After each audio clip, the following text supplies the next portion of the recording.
தஞ்சையில் நடந்த கோயில் கும்பாபிஷேக விழாவில் திரைப்பட இயக்குநர்கள் R.K. செல்வமணி, பேரரசு, S.R. பிரபாகர், தஞ்சை மாநகராட்சி மேயர் ராமநாதன் உள்ளிட்டோர் கலந்து கொண்டனர்.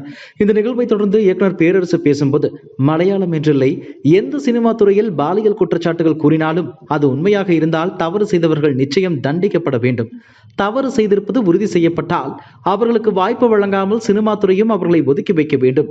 இனி பாலியல் குற்றங்கள் நடந்தால் நடிகைகளும் இதர பெண் கலைஞர்களும் உடனடியாக புகார் கொடுக்க வேண்டும். 10 ஆண்டுகள் 8 ஆண்டுகள் கழித்து புகார் கூறினால் அது ஏதோ கதை போல் ஆகிவிடும். நடிகைகளுக்கு மட்டுமில்லை, தமிழகத்தில் எந்த பெண்ணுக்கு பாலியல் ரீதியாக புகார் கொடுத்தாலும் நடிகர் நடிகைகள் முதலில் குரல் கொடுக்க வேண்டும். விஜய் அரசியலுக்கு வந்துவிட்டார், இனிமேல் தான் அவருக்கு சோதனை வரும். அவரது பயணத்திற்கு முட்டுக்கட்டை போட நிறைய அரசியல்வாதிகள் வேலை செய்வார்கள். எனவே விஜய் இனி உஷாராக இருக்க வேண்டும். அவருடைய திறமை அரசியலிலும் நிரூபிக்கப்பட வேண்டும். அரசியலில் குதிப்பதற்கு சினிமா புகழ்தான் அஸ்திபாரம். அவருக்கு கோடிக்கணக்கான ரசிகர்கள் உள்ளனர். ஆனால் அவர் பொதுமக்களின் நம்பிக்கையை பெற வேண்டும். ஆட்சியாளர்கள் தவறு செய்தால் துணிந்து தட்டி கேட்கிறீர்களா என மக்கள் கவனிப்பார்கள். அவருக்கு வெற்றி வாய்ப்பு உள்ளது.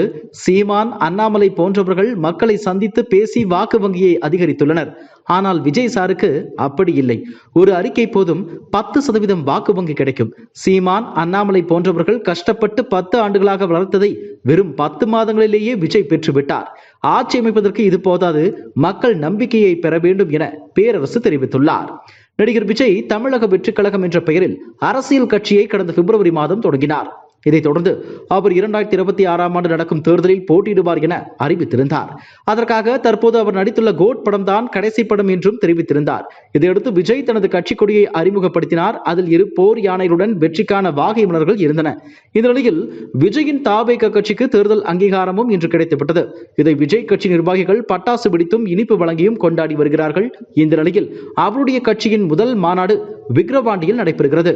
அது எப்போது என்பதை விரைவில் விஜய் அறிவிக்க உள்ளார். இதனால் தாவேகா தொண்டர்களும் நிர்வாகிகளும் மகிழ்ச்சி அடைந்துள்ளனர். இதுபோன்ற செய்திகளை மேலும் தெரிந்து கொள்ள எங்களது யூடியூப், Facebook மற்றும் Twitter ஆப்களை சப்ஸ்கிரைப் செய்யவும்.